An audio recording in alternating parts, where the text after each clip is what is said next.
Hello everyone, কেমন আছো তোমরা সবাই? আশা করছি সবাই ভীষণ ভালো আছো। তো আজ তোমাদের সাথে শেয়ার করব হচ্ছে ওটস স্মুদি রেসিপি, যেটা খুবই হেলদি অ্যান্ড টেস্টি। তো দেখো, প্রথমে এখানে নিয়ে নিয়েছি 1 কাপ মতো ওটস। তারপর ওটসটাকে এখানে পেস্ট করে নিয়েছি। পেস্ট করে তারপর নিয়েছি এখানে কাজু, কিশমিশ, আমন্ড।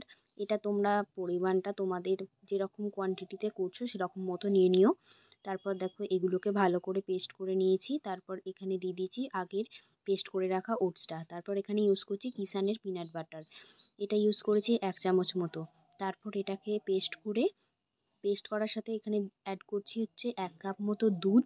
তারপর ইউজ করেছি একটা কলা আর 1 চামচ মধু। তোমরা যে কোম্পানির মধু ইউজ করতে পারো, যে কোনো কোম্পানির। তো দেখো, এটাকে পেস্ট করে এটা হচ্ছে রেডি হয়ে গেছে আমাদের ওটস স্মুদি রেসিপি। তো এটা খুবই হেলদি অ্যান্ড টেস্টি। তো দেখা হচ্ছে নেক্সট ভিডিওতে। টাটা সবাইকে।